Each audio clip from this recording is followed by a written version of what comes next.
Intimidante, com perfil baixo, design aerodinâmico e uma imensa opção de cores, o carro logo conquistou o coração dos brasileiros. Criado para fazer frente ao Puma, sua história foi muito bonita. O carro mais lindo já projetado no Brasil.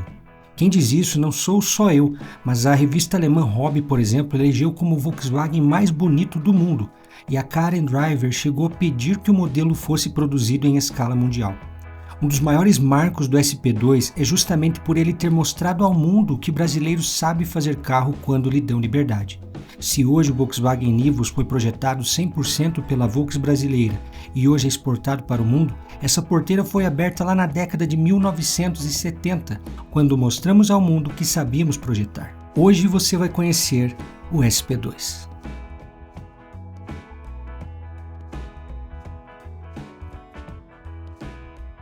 Na década de 1970, o Brasil praticamente não tinha veículos esportivos, sendo esse segmento representado pelo Carmanguia e o Puma, um veículo nacional que utilizava a mecânica Volkswagen.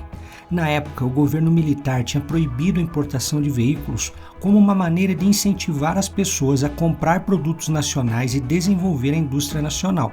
Então o brasileiro era bem limitado em suas escolhas. A Puma estava indo muito bem com suas vendas. A empresa nacional estava impressionando com sua ótima aceitação. Provavelmente a Volkswagen pensou, bom, se uma empresa local está fazendo sucesso nesse segmento tendo uma estrutura tão limitada, imagina nós com toda a nossa estrutura e fabricando nossos próprios motores.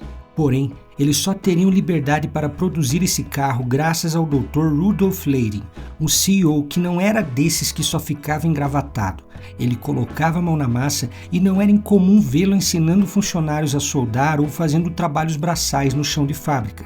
Esse cara era tão competente que durante sua gestão a Volkswagen aumentou em 50% suas vendas no Brasil e depois que saiu daqui ele foi presidente mundial da Volks.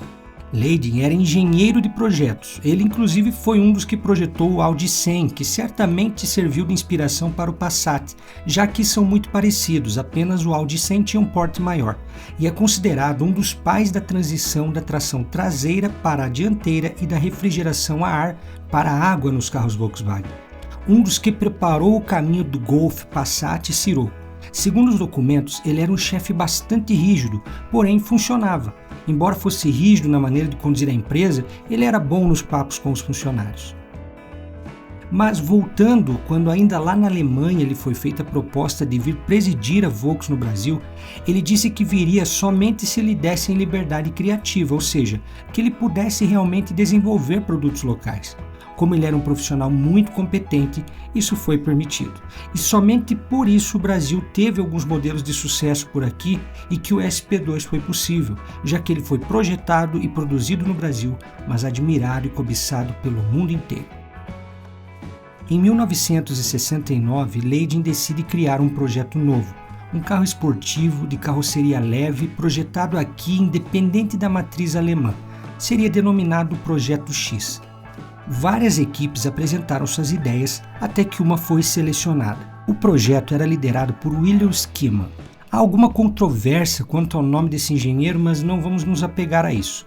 Já os projetistas foram Antônio Carlos Martins, José Vicente Novita Martins, Jorge Yamashita Oba e Márcio Piancastelli, que liderava todo esse projeto e também vai ser um dos responsáveis pelo Zé do Caixão, Variante 2 e Gol. Os trabalhos para valer mesmo de projeção começam em 1970 e em 1971 ele é apresentado na Feira da Indústria Alemã. Porém, essa versão ainda teria modificações em relação à que nós conheceríamos.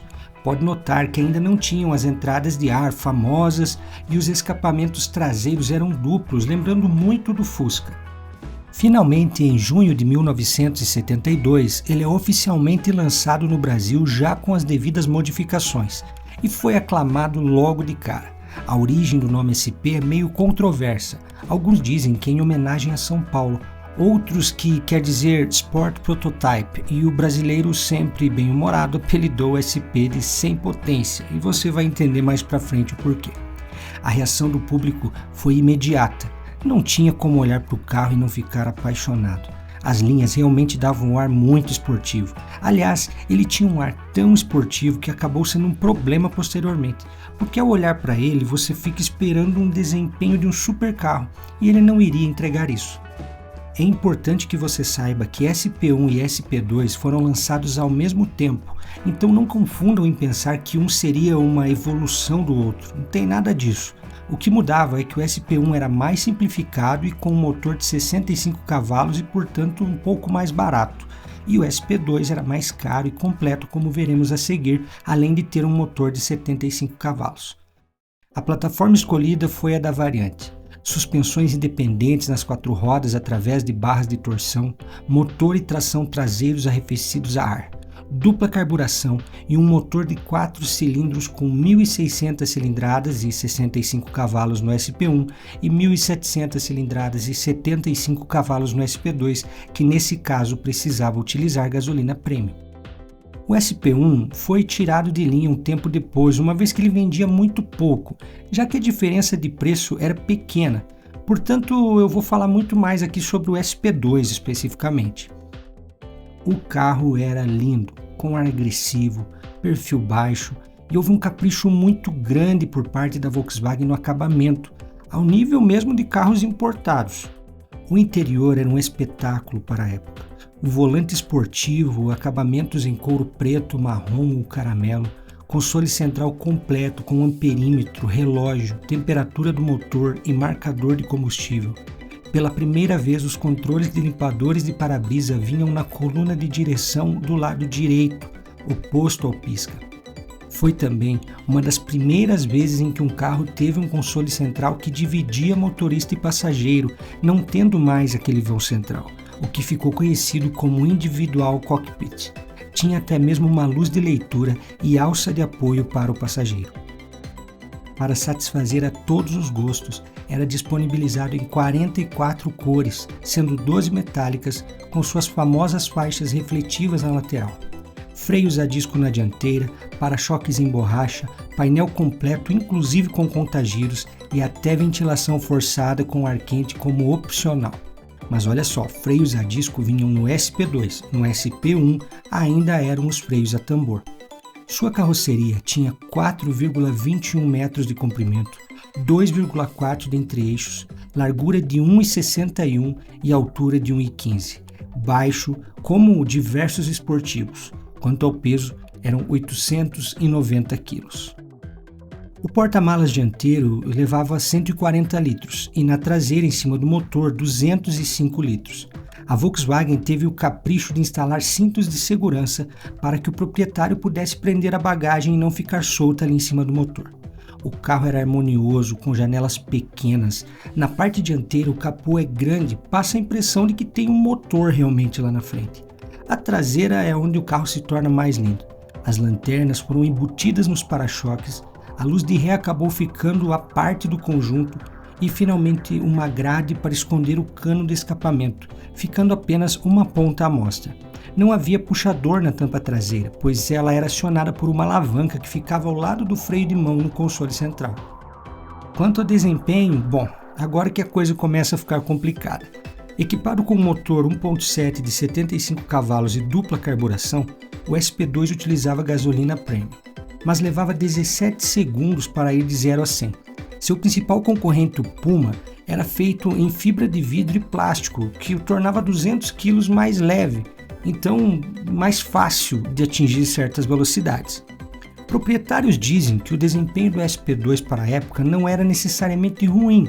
O problema é que, como o carro passava um ar de muito esportivo, quase que de um Porsche, as pessoas acabavam esperando dele um super carro, coisa que ele não era.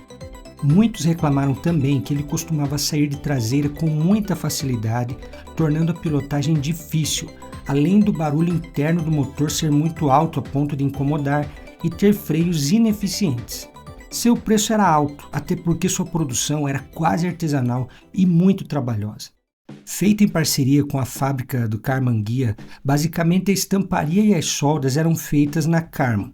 Em seguida, a carroceria ia para a fábrica da Volks, onde recebia tratamento anticorrosão e a pintura. E assim voltava para Karmann para a montagem e finalização e depois ia novamente para a Volks, onde era feita uma vistoria final antes de ir para as concessionárias. Todo esse processo acabava deixando o carro relativamente caro. O Volkswagen SP1 vendeu apenas 88 unidades e é muito raro de ser encontrado hoje, já que boa parte deles acabaram sendo convertidos para SP2 pelos proprietários. Já o SP2 foi produzido entre 1972 e 1976 e vendeu o equivalente a pouco mais de 10 mil unidades. Além disso, cerca de 670 unidades foram exportadas para países como Bolívia, Chile, México, Nigéria, Zaire, Arábia Saudita, Emirados Árabes e Kuwait. Mas nunca foi exportado para os Estados Unidos porque o perfil baixo dos seus faróis encontrava problemas lá com a legislação americana. Uma unidade está à mostra no Museu da Volkswagen no Brasil e outra no Museu de Wolfsburg, onde também se encontra o Volkswagen A48, um modelo que iria ser mais barato que o Fusca, mas que o governo alemão impediu a Volkswagen de vender. E caso você não conheça essa história, eu vou deixar um card aqui, vale muito a pena conhecer. Conforme eu expliquei, produzir o SP2 era caro, dava trabalho para a montadora e o desempenho não era empolgante. Cogitou-se ainda o possível SP3 com motor dianteiro do Passat TS. Porém, até onde se sabe, não saiu do protótipo. O SP2 é, em minha opinião, o clássico esportivo mais desejado e bonito do Brasil. Um orgulho nacional que merecia mais atenção e uma possível produção mundial. Mas, como eu costumo dizer, montadoras são feitas para dar lucro e não para agradar entusiastas. E a Volkswagen achou que não era o momento do SP2 alçar um voo maior. Mas o carro é sem dúvida muito marcante e bonito.